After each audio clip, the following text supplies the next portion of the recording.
Statistical mechanics को हम बिल्कुल बेसिक से स्टार्ट करेंगे और इसके हर एक टॉपिक को बिल्कुल इजी लैंग्वेज में समझेंगे। सबसे पहले हम बात करते हैं what is statistical mechanics. It is the study of macroscopic parameters of A system in equilibrium from knowledge of microscopic properties of its constituent particles. मतलब मान लेते हैं कि हमारे पास एक ट्यूब दे रखी है,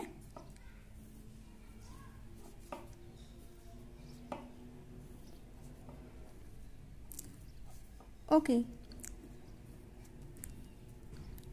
एक क्यूब है और इसके अंदर मैंने गैस फिल कर रखी है।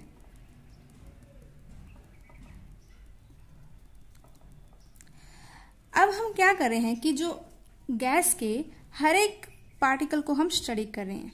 मतलब इसके हर एक पार्टिकल को हम क्या करें, स्टडी करें हैं कि इसके फर्स्ट पार्टिकल का प्रेशर कितना है, सेकंड पार्टिकल का प्रेशर कितना है, थर्ड का कितना है, और जितने पार्टिकल्स हैं मतलब उन सब का प्रेशर कैसे है। ओके, तो इस बेस पे मतलब हमें अब क्या पता है, इस कॉन्स्टिट्यूएंट पार्टिकल मतलब जिस पार्टिकल से वो गैस बनी है उस गैस के हर एक पार्टिकल का प्रेशर हमें पता है।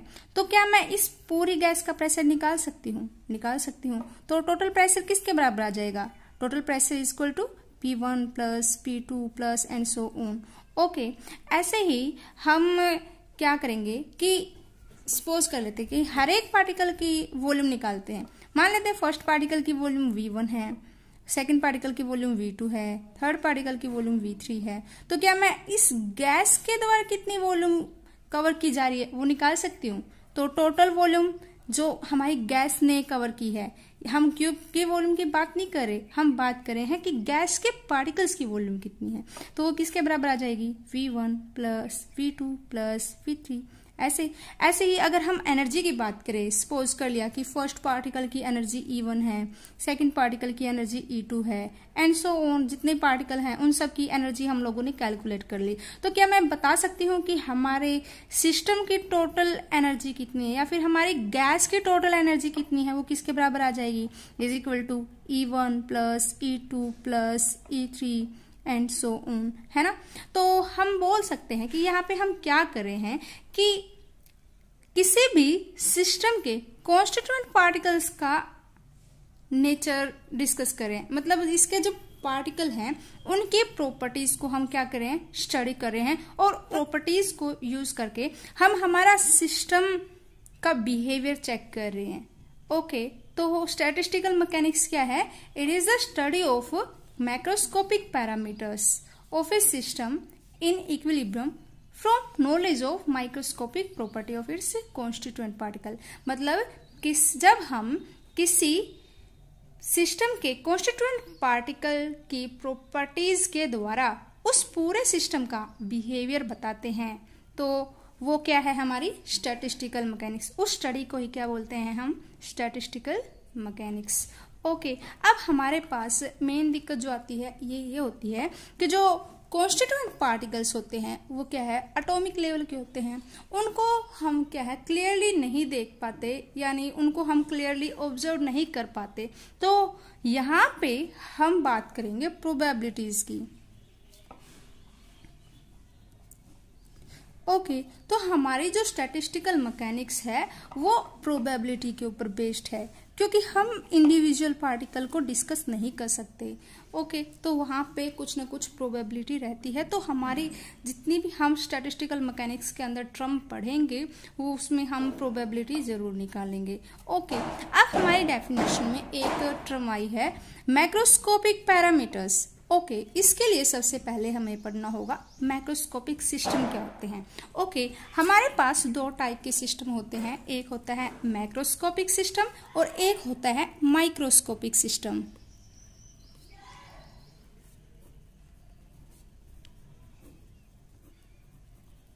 ओके, मैक्रोस्कोपिक सिस्टम वो सिस्टम होते हैं जिन्हें हम देख सकते हैं। कोई भी सिस्टम जिन्हें हम देख सके वो कौन से सिस्टम हो जाएंगे, हमारे मैक्रोस्कोपिक सिस्टम। फॉर एग्जांपल कोई भी बॉल है या फिर सिलेंडर है, ओके, आइस है, कोई वाटर है, कुछ भी हो सकता है, जो भी चीज जिसे हम देख सकें वो क्या है, हमारी माइक्रोस्कोपिक सिस्टम है। और माइक्रोस्कोपिक सिस्टम क्या है, माइक्रोस्कोपिक वो सिस्टम है जिनको हम देख ना सके, उन सिस्टम को बोलते हैं हम माइक्रोस्कोपिक सिस्टम। ओके, जैसे हमारे पास एक गैस है, ओके, इसमें क्या है कि गैस को हम फील कर सकते हैं बट इसके कॉन्स्टिट्यूएंट पार्टिकल को हम क्या देख नहीं सकते। तो जब हम इसके कॉन्स्टिट्यूएंट पार्टिकल्स की बात करते हैं तो हम कैसा सिस्टम डिस्कस कर रहे हैं, हम डिस्कस करें माइक्रोस्कोपिक सिस्टम। इसको हम बिल्कुल इजीली समझते हैं कि मान लेते हैं हमारे पास आइस है, ओके, अब आइस को मैं क्या कर रही हूँ, हीट कर रही हूँ, क्या कर रहे हैं हम, इसको हीट कर रहे हैं। अब आइस को हम देख सकते हैं, आइस को देख सकते हैं तो इसकी प्रॉपर्टीज भी स्टडी कर सकते हैं ना। तो ये हमारा कैसे सिस्टम रहेगा, मैक्रोस्कोपिक सिस्टम रहेगा। ओके, हम इसके मतलब इसका बता सकते हैं कि टेम्परेचर क्या है, ओके, इसकी शेप क्या है, आइस की मतलब जिस भी सिस्टम में जिस भी वेसल में हम इसको रखेंगे, ठीक है, वैसे ही ये शेप एक्वायर कर लेगा। तो हम बता सकते हैं इसकी शेप कैसी है, हम मतलब इसकी प्रॉपर्टीज को ऑब्जर्व करके बता सकते हैं। तो जो भी पैरामीटर्स हम लोगों ने ऑब्जर्व किए हैं उन पैरामीटर्स को बोलते हैं हम मैक्रोस्कोपिक पैरामीटर्स। ओके, जैसे इसका प्रेशर क्या है, इसमें लेटेंट हीट क्या है, टेम्परेचर क्या है, एंट्रोपी क्या है, इसकी गिब्स फ्री एनर्जी क्या है, सब कुछ जो भी हम अपनी ऑब्जर्वेशन से बता सकते हैं वो सारे पैरामीटर्स क्या होते हैं, मैक्रोस्कोपिक पैरामीटर्स होते हैं। ओके, एक वर्ड और आता है इसमें, macrostate. Macrostate,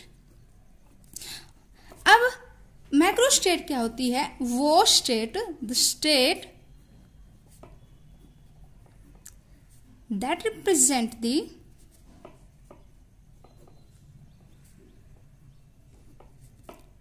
configuration of system, that represent the complete configuration of system.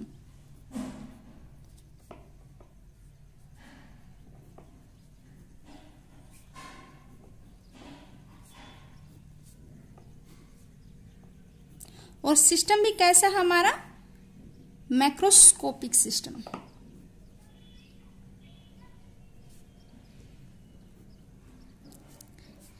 Is known as macrostate, मतलब हमारे सिस्टम की शेप कैसी है, टेम्परेचर कितना है, उसकी एंट्रोपी कितनी है, यानी पूरी की पूरी कॉन्फ़िगरेशन को जो स्टेट रिप्रेजेंट करेगी उस स्टेट को क्या बोलते हैं हम, मैक्रोस्टेट।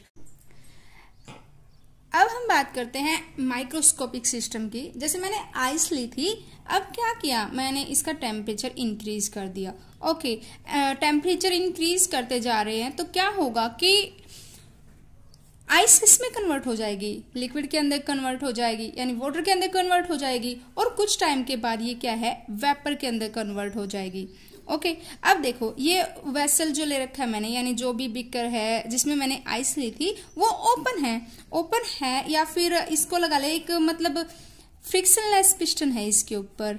तो जैसे ये लिक्विड के अंदर कन्वर्ट होगी, सपोज ये लिक्विड के अंदर कन्वर्ट होगी, अब टेम्परेचर क्या है, बढ़ता जा रहा है, तो क्या ये किस में, एक स्टेट के बाद ये वेपर्स में कन्वर्ट हो जाएगी।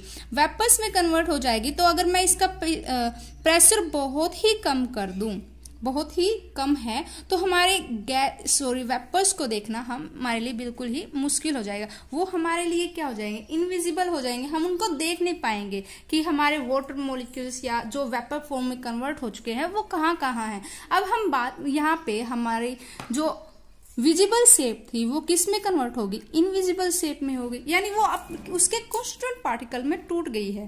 तो अब हम इस सिस्टम को जब स्टडी करेंगे ना, तो ये सिस्टम कैसा है हमारे लिए, माइक्रोस्कोपिक सिस्टम।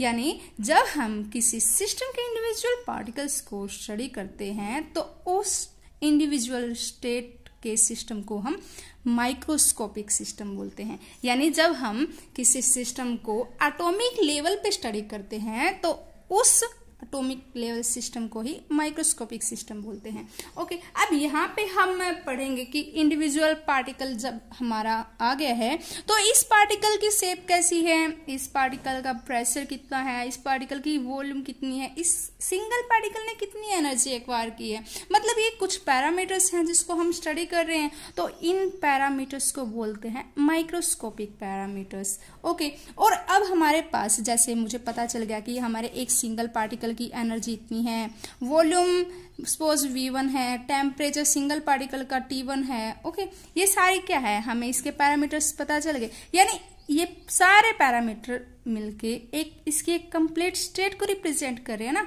तो इस स्टेट को बोलते हैं माइक्रोस्टेट। ओके, यानी the state that represent the configuration of a individual particle is known as microscopic state. Okay, तो माइक्रोस्टेट क्या होती है? Microstate a state that represent the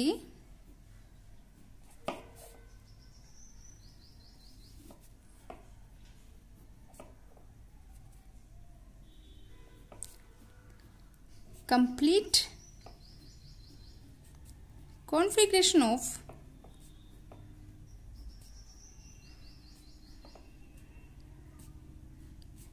a या फिर कॉन्फ़िगरेशन ऑफ इंडिविजुअल पार्टिकल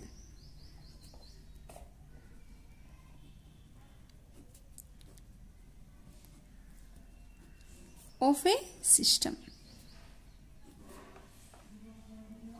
उस स्टेट को क्या बोलते हैं हम? माइक्रोस्टेट। नेक्स्ट जो टर्म हम डिफाइन करने जा रहे हैं वो है असेसिबल माइक्रोस्टेट। असेसिबल माइक्रोस्टेट मतलब वो माइक्रोस्टेट जो परमिसिबल है, यानी जो अलाउड है। इसको अलाउड कौन करेगा? मतलब ये हम समझते हैं कि मान लेते हैं कि हमारे पास 2 स्टूडेंट हैं। ओके, 2 स्टूडेंट हैं और मैंने क्या किया, इन दोनों स्टूडेंट्स को असाइनमेंट बनाने के लिए दे दिया, बट मैंने रिस्ट्रिक्शन लगा दी कि आप लोगों को असाइनमेंट वाइट पेज पे बनाना है। किस पेज पे बनाना है? वाइट पेज पे बनाना है। और इसके लिए आप असाइनमेंट में आप maybe black pen use कर सकते हो और maybe red pen use कर सकते हो, ये आपकी चॉइस है, बट असाइनमेंट वाइट पेज पे होना चाहिए। ओके, तो फर्स्ट स्टूडेंट ने क्या किया कि वाइट पेज पे ब्लैक पेन के साथ असाइनमेंट बना दिया। ओके, और जो सेकंड स्टूडेंट है उसने वाइट पेज पे रेड पेन के साथ असाइनमेंट बना दिया। ओके, अब मैं अगर इसको ये बोल देती, यानी स्टूडेंट्स को ये बोल देती कि आप कोई भी पेन यूज कर सकते हो, तो ये क्या करते कि maybe blue pen use कर सकते थे, maybe green pen use कर सकते थे, यानी जिस कलर का पेन इनके पास अवेलेबल होता वो उस कलर का पेन यूज कर सकते थे। तो हमारी कॉन्फ़िगरेशन क्या आ जाती? Maybe blue pen white page, blue pen white page, green pen, यानी हमारे डिफरेंट कॉन्फ़िगरेशन या फिर डिफरेंट माइक्रोस्टेट आ सकती थी। बट अभी मैंने रिस्ट्रिक्शन लगा दी कि आपको वाइट पेज के साथ या तो ब्लैक पेन यूज करना है या रेड पेन यूज करना है। तो इन सारे माइक्रोस्टेट में मेरी जो परमिसिबल माइक्रोस्टेट है वो ये 2 है ना। तो जो माइक्रोस्टेट किसी भी रिस्ट्रिक्शन के बाद अलाउड हो उन माइक्रोस्टेट को बोलते हैं असेसिबल माइक्रोस्टेट, यानी the number of microstate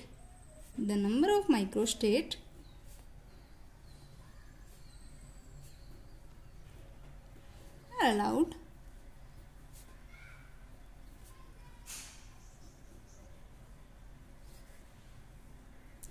under some restriction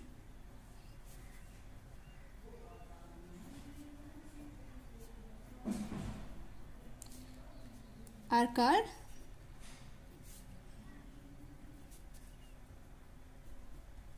accessible microstate or permissible microstate.